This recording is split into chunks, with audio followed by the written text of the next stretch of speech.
In order to liberate all sentient beings, let's aspire for the great bodhicitta.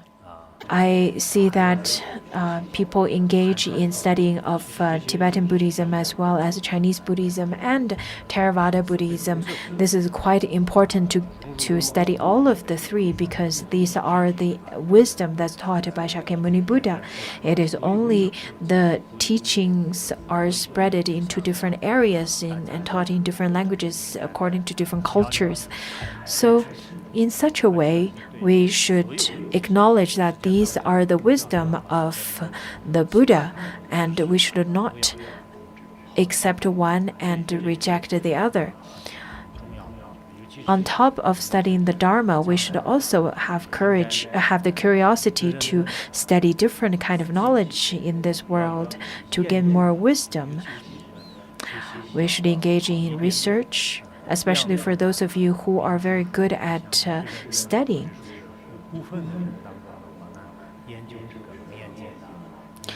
For a group of you, you can then particularly do your research in Surangama Sutra, in Vimalakirti Sutra, Lotus Sutra, in the history, in the Chittamatra school, in different biographies of masters.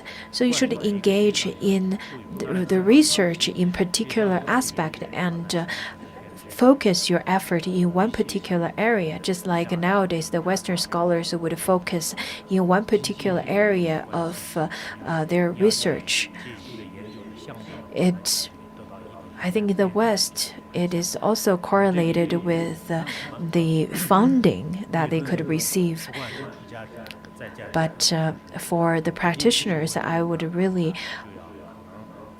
encourage you and advise you to particularly study one sutra or shastra or school. In such a way, I think it would be very beneficial. Also, in your mentality as well as your behavior, you should often watch your own mind. This is quite essential as a practitioner. In this lifetime, we've already encountered such profound Dharma. I think this teaching that I've been giving in the past few classes, I really feel that it's almost like the Vajrayana teachings. And in our lifetime, we have such precious opportunity to study such Dharma, such profound truth. And since we have this opportunity, we should cherish it. We should receive this Dharma with great joy. For Surangama teaching, the beginning of the Surangama Sutra, I observed the dependent origination, and through the observation, I felt that the propagation of Surangama Sutra in the Chinese, in the mainland area, I think it will be quite propagated, it will be quite prosperous. However, when it comes to the Tibet as well as other Western countries, maybe the propagation is not as prosperous. However, when it comes to the propagation of the Surangama Sutra in the Chinese area, in the Chinese mainland area, it was rather quite auspicious. Yesterday, during our after-class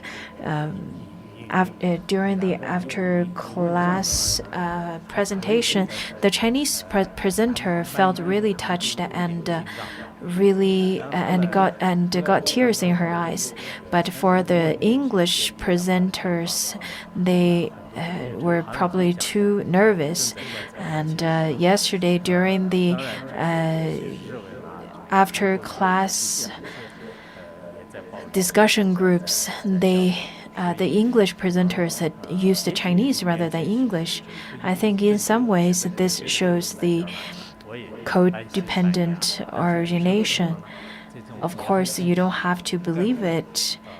I myself only believe halfway, not fully. You don't have to believe it fully either because it's not scientific, and so to speak. During the pre-class chanting, I did notice there are some auspicious signs. There were this beautiful rainbow that appeared over Larongar. On one hand, it's very normal for rainbows to appear in summer over here. However, the rainbow that appeared yesterday was rather quite special because it first appeared the rainbow and then started raining, rather than usually it rains and then rainbow would appear. So that was quite unusual. Also, there was thundering and this lots of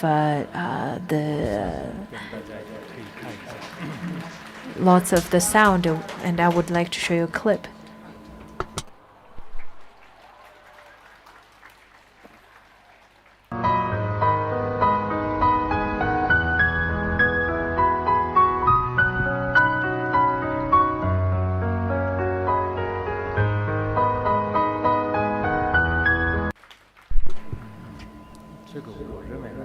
I myself feel that it may not be the auspicious sign, but they wanted to show this video to others, and I didn't reject their proposal. On one hand, I think the rainbow appeared over Larongar on the day, in fact, right before the teaching of Surangama Sutra is auspicious. On the other hand, I won't grasp too much onto it because there are so many people, they really like to do palm reading or different kinds of predictions, especially the ones who want to ask about others about their previous lives. But even if the other person who's giving you such predictions doesn't know anything about his own previous life, how can you trust his or her saying about your previous life? So I don't really grasp too much onto these kind of signs. I know people nowadays, they like the signs and the sign of rainbow and beautiful clouds and so on. Those could be some aspects, but the most important is the inner signs, the inner realizations. Of course, I'm not completely rejecting this either, because some of the appearances, some of the signs could be auspicious, just as when Phuntsok Rinpoche went to the deer park and give empowerment, there's some really unique and gorgeous white clouds appeared. Also, when he came back to Larongar, we were then started building the new shrine hall, and at that time, the same kind of rainbow also appeared over the sky. So Phuntsok Rinpoche at that time appeared to be happy, and he said that because of such sign, then our teaching and study could probably continue for a longer period of time. So afterwards, we felt that it could possibly true, because afterwards the different kinds of things that we encountered definitely shows more auspicious coincidence. But I wish that you do not grasp onto this kind of signs, because we haven't even started this teaching of Surangama Sutra, where it talks about do not grasp and do not get attached to different signs. Otherwise, you are then being fooled by the demons. So before the Surangama Sutra, let's not get caught by these kind of signs. The Surangama Sutra is in fact quite difficult and different in some ways than the previous teachings of the sutra. Therefore, lots of the scholars, they do not then recognize that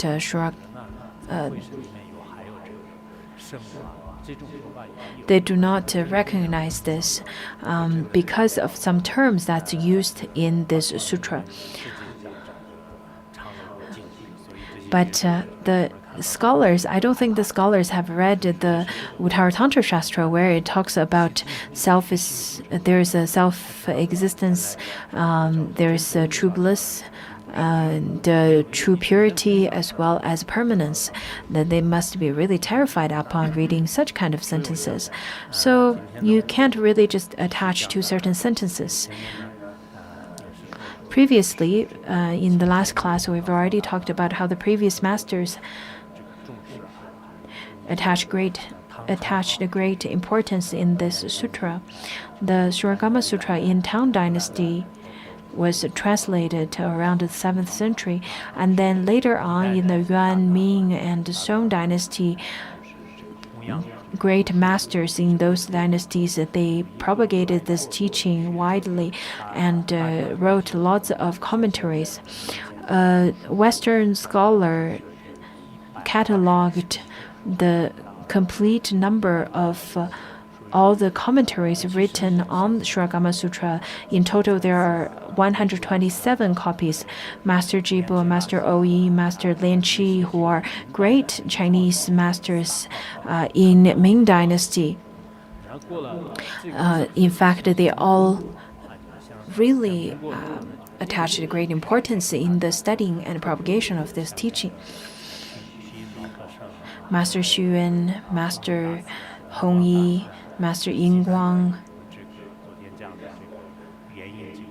as well as Master Yuanying and Master Taishu and Master Danshu, who was the author of in memory of the city of illusion. So great masters that they studied this particular sutra, the Surangama Sutra, especially around early 19th century, lots of masters invested their time and lots of effort in the studying of this sutra. The previous masters give lots of teaching and commentary on this sutra. However, as the later generation, in fact, there are very little number of people studied this sutra. So I think we should really try our best to propagate this teaching, to propagate the correct Dharma. Many abbots nowadays, I know that there are a number of abbots who are investing their energy into building Buddhist colleges. However, majority of them, they then look for different kind of statuses and they look for different opportunities to build monasteries or be in a leadership position or president of certain kind of associations and so on. If your position and status is beneficial to others, of course, it's fine to do that. But what I feel is that when it comes to the propagation of Dharma for the monastics, it in fact is not buying land or build monasteries or build associations. Rather, it is to have a small center to give teachings and propagate the Dharma teaching so that people around that area would understand and know how to tame their minds, so that the monastics could then take up the role of leading and guiding the local people. Anyhow, in general, it seems that it's really degenerating, especially when it comes to writing commentaries, especially after the 19th century. The masters give teachings in different places and different monasteries. I know that there definitely are masters who are teaching, but it is when it comes to the influence, when it comes to the impact of such teachings, I think we all understand and we all can see the impact is much less than when it was back in 19th century. I think lay practitioners, when you want to protect the Dharma, you should also help the local masters to then give the teaching, to then use such wealth and fame to benefit others. Cultural Revolution, in fact, made great detrimental impact in many places. In Tibet, at that time, was quite destroyed in many places. And I really hope that when it comes to building different kind of lay practitioners or residents, when it comes to school building and so on, I really hope that it could be continued as well. But what's more important than those is that I really hope everyone could be in synergy in terms of supporting the teaching of the Dharma and the propagation of the Dharma. That's probably more important than the other aspects of benefiting the others. So I really hope that everyone who's listening to this class could make the aspiration to propagate the teaching. You don't really have to raise your hand, but I really hope that you could make such aspiration silently in your heart and remember this. Otherwise, there are people who would easily raise up their hands and forget right after when they put down their hands. So let's get into the actual teaching of Surangama Sutra. Let's talk about the name of Sutra first. In fact, it is quite important to have the name. Otherwise, without the name, people would get very much confused.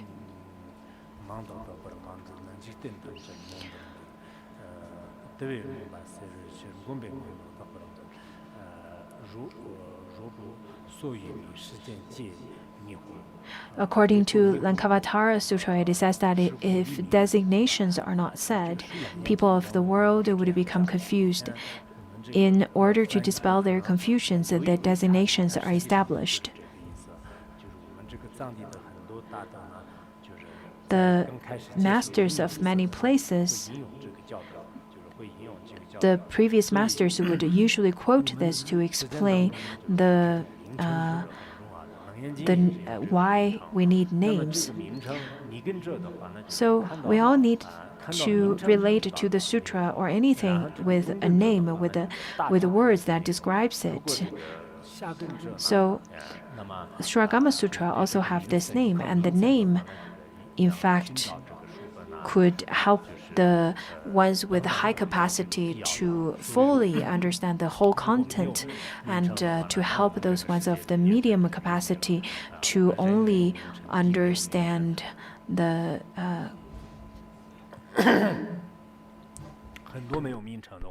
rough content, and for the lower capacity, the name helps the ones to then find this sutra. So we definitely need a name, otherwise we won't be able to find the roads or the mountains and so on. And there are different types of names of sutras. Some of the names are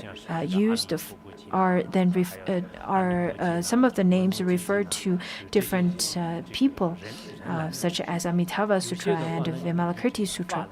Some of them are based on the Dharma that's taught, such as Parinirvana Sutra as well as Prajnaparamita Sutra. And some of the sutras are based on metaphors that's used in the sutra, such as the Precious Clouds Sutra, Rice Sapling Sutra. So Rice Sapling Sutra, where it taught the 12 interdependence with the metaphor of rice sapling, as well as the Brahman Sutra.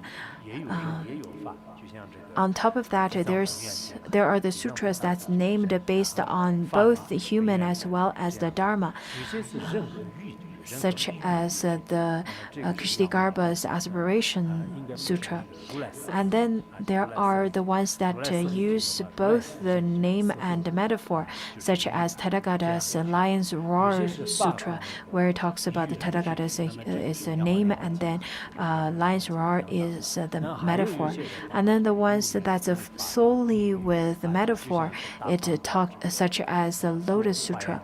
On top of that, there are the ones that has all three, where it talks about the great extension of the great extension of the Flower Adornment Sutra.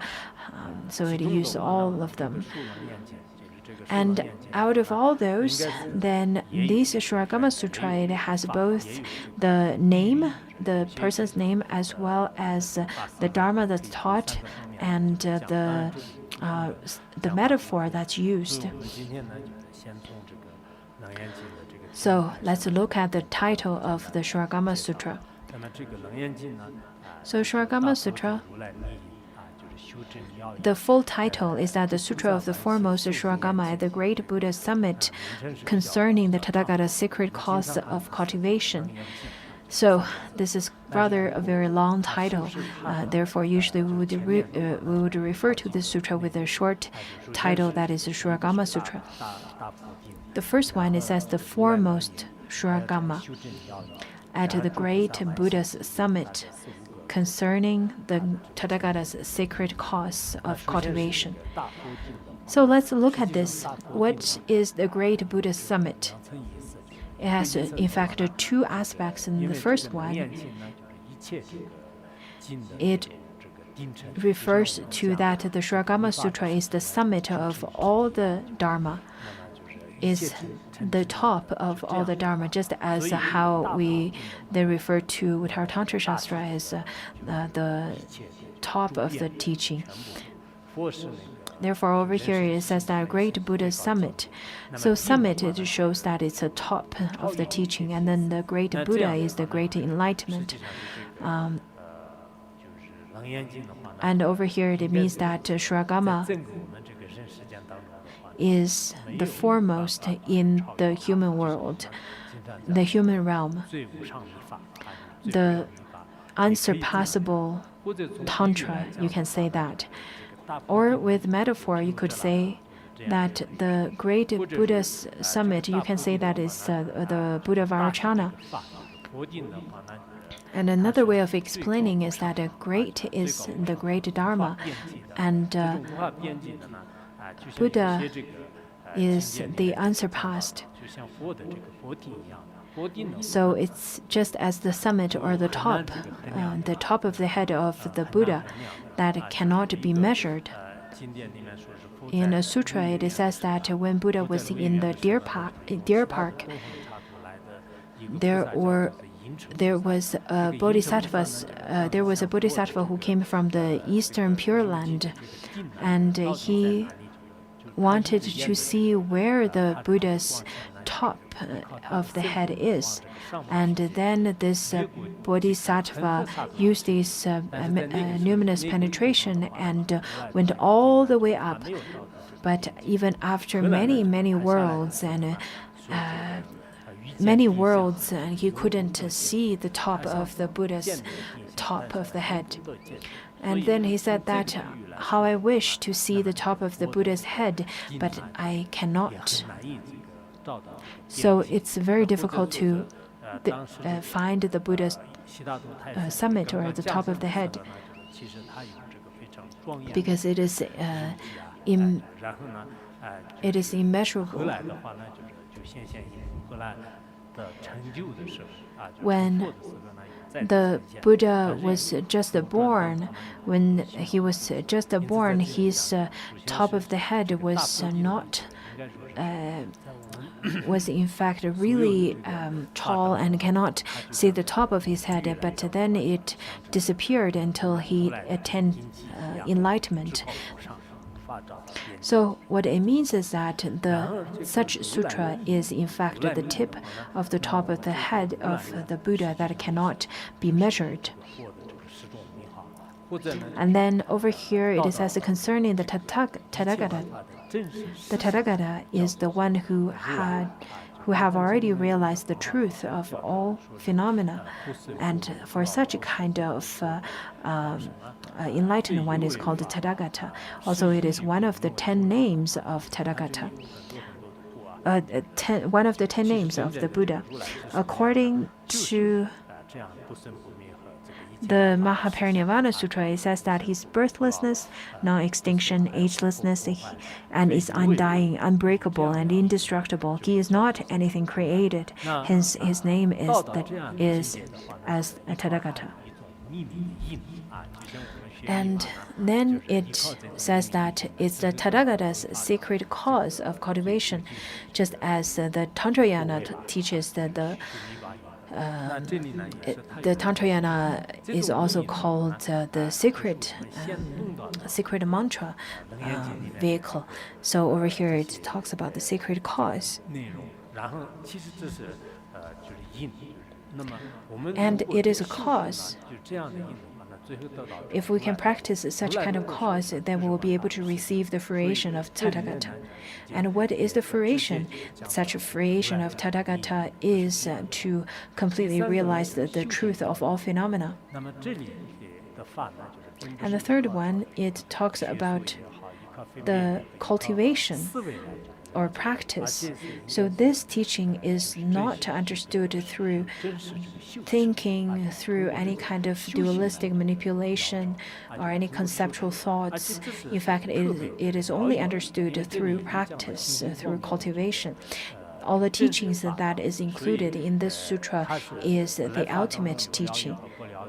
In the Dharma teaching, we usually talk about there are the ultimate and relative teachings. And in this sutra, the teachings that's included are the ultimate teachings, the ultimate truth.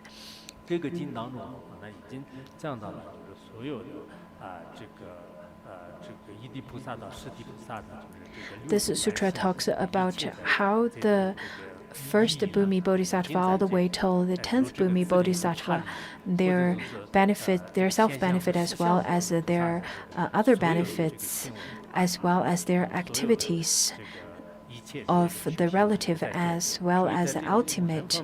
All of such teachings are included in this text, in this sutra. So all the secret cause or the secret meanings of the Tathagatas are included in this teaching. And then it says it's the foremost of the Surangama. Shura is the ultimate, and then Gama is sturdy or steadfast. So that's what it means. The Surangama. In the Mahaparinirvana Sutra, it says that Shuryo means the ultimate of all things, and Gam means strong, as the ultimate of all things is strong. We say Surangama, so the Surangama Samadhi is made to stand the Buddha nature. Hwawajuma, that's in Tibetan, it means that it is then sturdy. According to Mahaparinirvana Sutra, it also says that the Surangama Prajna and Buddha nature and Surangama Samadhi, they are the same thing. It means the same. So the Surangama over here, it also refers to the Samadhi. It is more than meditative absorption. It also means it's a realization, the highest level of realization possible. So whomsoever could attain such Surangama Samadhi, such kind of realization, one cannot be destroyed by the heretics as well as the demon. At the beginning, it seems that there's the story of the demons, and talks quite a bit of how to then defeat the demons and so on. In fact, it talks about the pith instruction of how practitioners could surpass the demons, how to attain such realization that could then surpass the demons. Lots of commentaries, they give quite a bit of teachings on these titles. Some of the commentaries are very difficult to understand due to its language. And I then basically generalized all the teachings and briefed it to you. And the sutra, according to the Dharmachatta's sundry of Abhidharma, where it says that this so-called sutra contains 5 meanings. The first one is to bear or to give birth to. That is, the sutra could give birth to lots of meanings. Yes, it seems that Surangama Sutra is rather thin, but it could give birth to lots of teachings. And the second meaning is that a water spring. If our wisdom is capable, then through the teaching, our wisdom will continue to gush out, just like how the water spring would continue to gush out, and it cannot be exhausted. And the third one means to review all different types of meaning. The first one is to give birth. And this one, to review. To review means that something that was hidden, but now it is revealed, just as the Buddha nature. Everyone has Buddha nature, but it is hidden, so you have to review it. Just as the Buddha nature's meaning is hidden before, but without the sutra we won't be able to understand. Therefore, it is to review, and same as emptiness and other teachings. And the fourth one is carpenter's line marker. Just as how carpenter usually use a line and dip it into ink and then make a line, that's how they would guide their work and so on. So the sutra would guide us in the same way, to guide us towards the right and avoid the wrong. And the fifth one is to string something like a garland.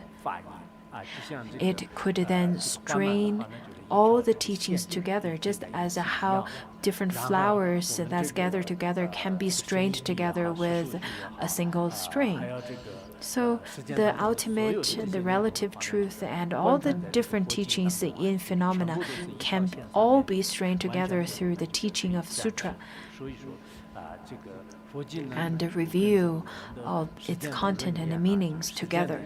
So that is how the sutras are different than the texts that we would read in the world, than all the worldly texts. Therefore, if one person could have the time and energy to study even one sutra, to spend the time of whole life to study one sutra, one cannot completely understand it, because such meanings of sutra is so profound and very expansive. Now let's look at all the translators. The first one is Pramiti. Pramiti came from the mid of India. At that time, Pramiti was the main translator. He first would then, from the Sanskrit to translate. He himself knows 4 kinds of languages, and because he himself wrote down this sutra as well as brought this sutra, so he's quite familiar with this sutra. Therefore, he was the main translator. And the second one is Vajrayana, someone from Vajrayana, or from the northern part of India, a Shramana whose name is Mitra Shatya. And he was the co-translator. At the beginning, the translation was translated by the main translator, and his job was to, word by word and sentence by sentence, going through rather quite in detail. And then there's another Shramana whose name is Huaidi. He came from southern part of China, and he was the proofreader, because this monk was fluent in both Chinese as well as Sanskrit. He also helped in translation of the Sutra of Great Heap Jewels. So at that time, he helped in the proofreading of translation. In Tibet, we see some great losavas or great translators. They also needed editors as well as proofreaders and so on.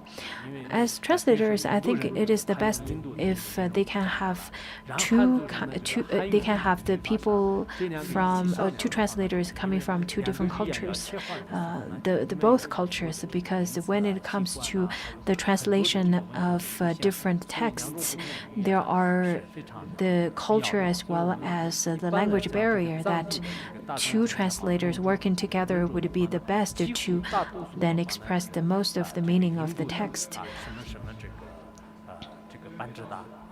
Lots of Indian panditas as well as Tibetan losawas would work together to translate all together. And then usually it would note in the text saying that who was the main translator, who was the co-translator, and then sometimes they would also say that, oh, someone was the previous translator, and then someone translated afterwards. Someone from Kashmir or someone from somewhere in India came and translated again or retranslated on top of the previous version that's translated by so and so. Anyhow, all of these kind of translation versions would be noted down in such a way in the Tibetan texts. And Fan Rong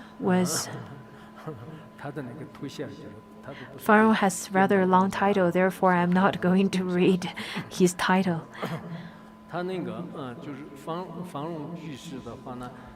So the lay practitioner Fan Rong was the one who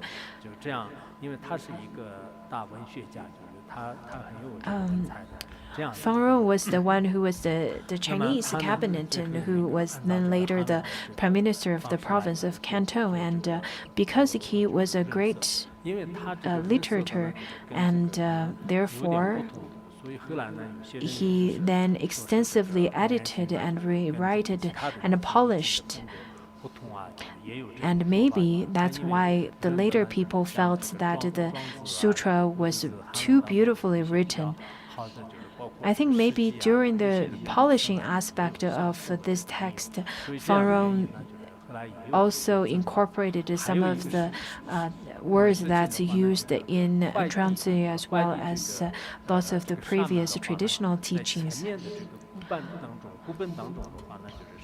Huaidi, who was the monk who did the proofreading, some of the more ancient texts included his name as the one who did the proofreading. And then in the later texts, the later editions of this sutra, especially the ones that's currently circulated in Korea and Japan and so on, his name was not included.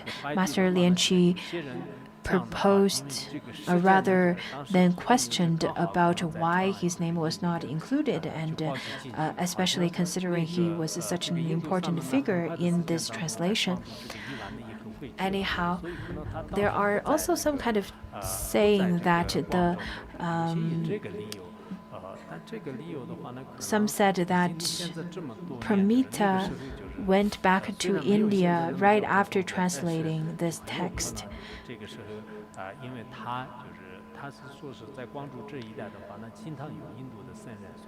It is said that Huaidi, because he stayed around the Canton province, the southern part of China, and lots of the monks from different places would travel to this place, and that's why he knows how to speak both Sanskrit as well as Chinese. In Chinese mainland, there are some controversies about this sutra, and later on, whenever we have time, we'll probably explain a little too much about it. we'll explain a little more about it. Lots of controversies on if this teaching is authentic or not. In fact, around that time,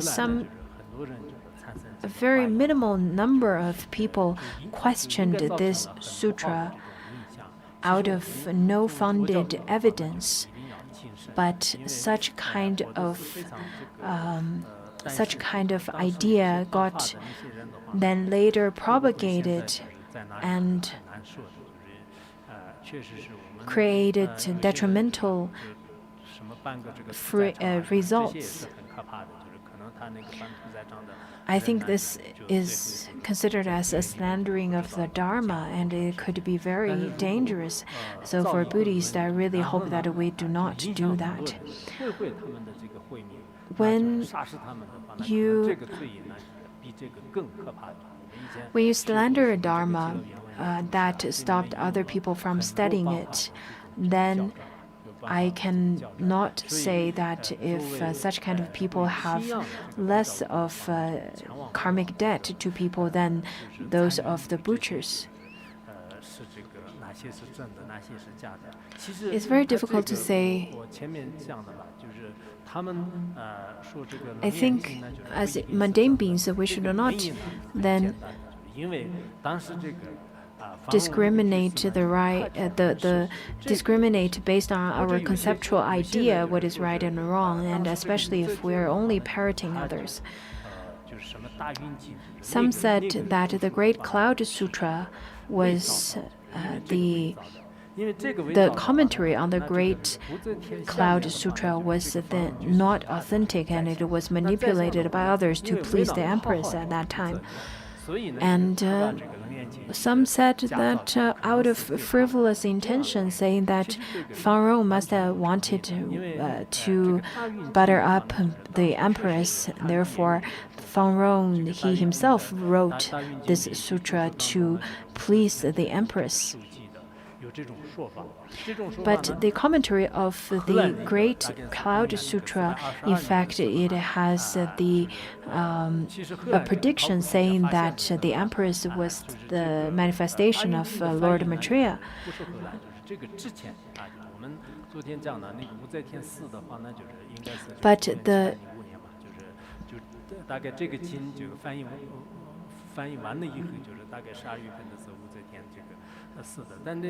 But this sutra was not then translated or was not really wrote to impress the empress, because by the time of finishing this translation, the empress was already died, and this sutra was already well known around 492, and that translation was included in the Dunhuang caves. It was discovered from the Dunhuang caves. But some scholars, they felt that, well, maybe not. They have lots of such confusions.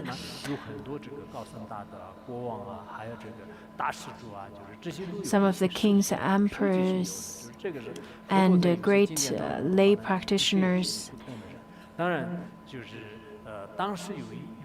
there were some predictions included in some of the texts, and in some of the sutras where it in fact predicted that there will be a celestial being who was then later reborn to be as an empress to guide and to rule a country.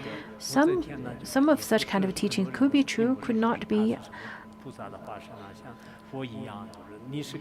But when it comes to the manifestation of a bodhisattva or manifestation of a Buddha even, I don't think that's the correct description. However, she indeed made great contribution to the propagation of Buddha Dharma. But my point is that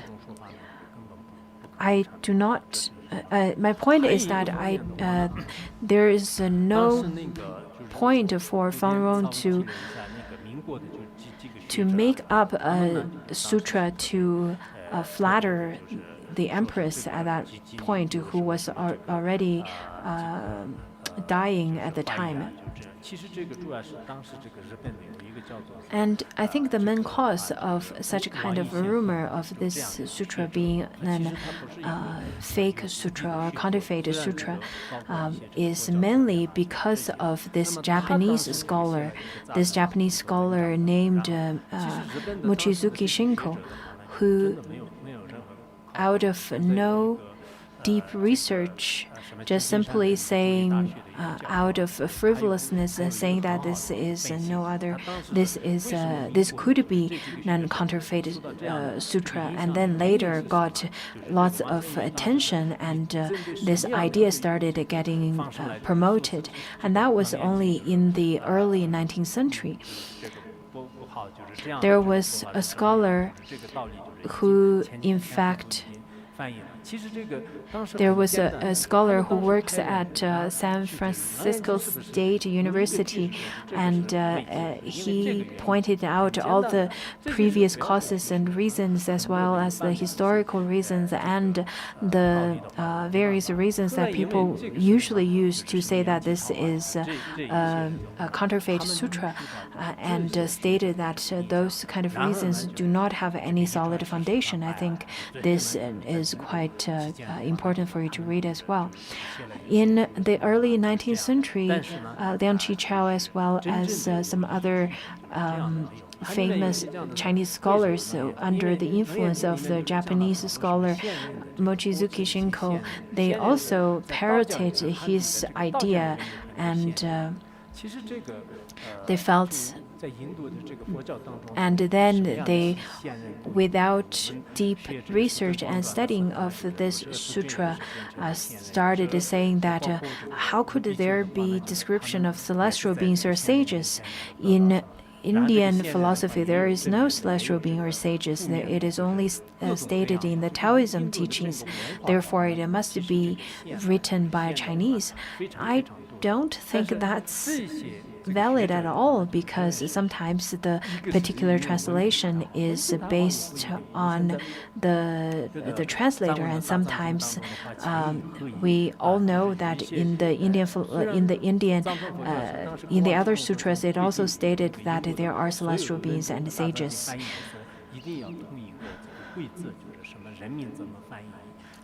According to the Tibetan Tripitaka, there's the particular rules of how to translate different names, how to translate different sentences, how to end each sentences. There are different regulations. Despite those kind of regulations, each translator have a very different writing style. Therefore, you cannot ask every translator from different age to have the same kind of writing style or same kind of translation and terminology. And let's also look at different translators, such as the English translations and so on. Their writings and their style is very different. Some of the polishing aspects are really well done, really excellent, and some of them are rather quite average. But Liang's idea was that because this sutra is too well written, therefore it cannot be a translation from a Sanskrit text. And that doesn't make any sense at all, because it is completely based on the translator himself. And because Fang Yun was rather a really good writer, and his translation and the polishing was really well done, really beautifully written. Anyhow, despite all these kind of ideas and different kinds of reasoning, I do not see any solid foundation under their evidence. Master Xu Yun, he stated that in different historical texts, in fact, all of the time and the dates, the place, and the translators, the followers, and so on, those are all specifically pointed out in all those old commentaries and in different commentaries, different historical texts, and it all connects with one another. And if you do not believe in this historical text, yet you only believe in some scholar's random remark, it would be quite laughable to then make the sutra as a fake sutra. This is quite a hasty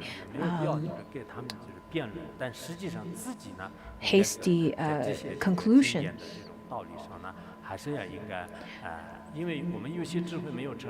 For lots of us who do not have the perfect wisdom, we should not parrot one another.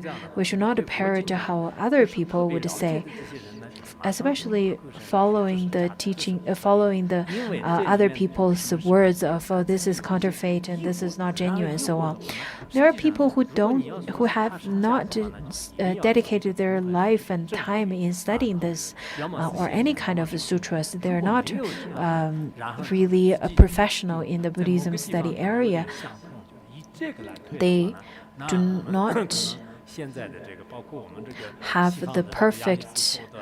They do not use the perfect logic, nor their direct perfect cognition that a Buddha have.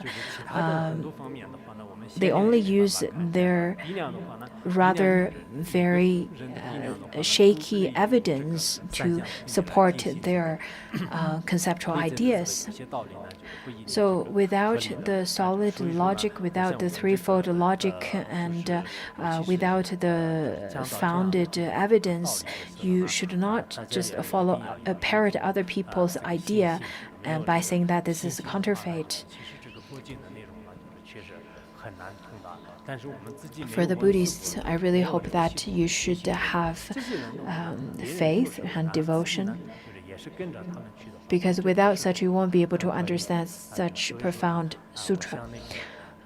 So use your wisdom and devotion, and do not parrot others. I'm sure there will be some kind of controversies because of the teaching of the Surangama Sutra. And also, I'm sure that they do not want to create a chaos because they want to make a mess of this teaching. They must also want to find out the truth of whether this teaching is true. Just as I myself am not a physicist, I have never really attended the systematic study of physics. And if I were to write a book and publish a book on physics, would you think, as a scientist or a physicist, that I am doing something beneficial for the society? You probably wouldn't think so, because I'm not a professional, I'm not a physicist, and how can I publish a physicist book? Similarly, if you're not a Buddhist, if you're not someone who engaged in long-term studying and researching in Buddhism, I really encourage you to then invest your time into studying and then invest your time in this rather than making hasty conclusions. I think lots of people, there are people who do not have faith in this dharma, in this text. You don't really have to try to pursue them. But there are people who have lots of faith, and there are people who are halfway through. So for those kind of people who are somewhere in the middle, who do not have the firm faith nor the complete denial of this sutra, then I think we should teach them and tell them why this sutra is so important and so profound, rather than following other scholars' hasty conclusion that this is counterfeit. So that's my intention of my explanation. Studying and practice is very different. And I know nowadays the Western idea is that the teachings of Vajrayana is unnecessarily secretive. They feel that it's very unnecessary. What's so secretive about it?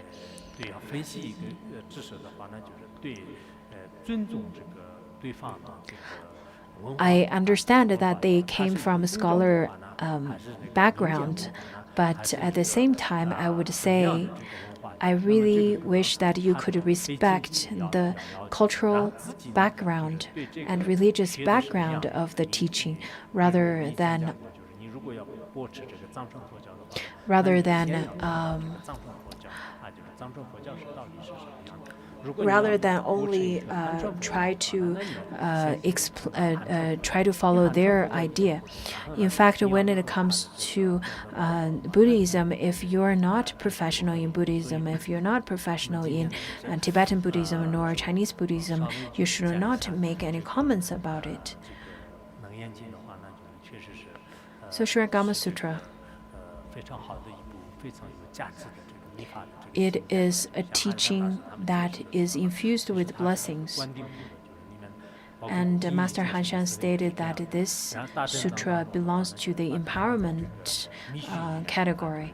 And in the Qianlong Tripitaka, it is included in the Vajrayana catalog. So it does include the pith instructions of Vajrayana, therefore it is included in such catalog. When we're studying in this sutra, we should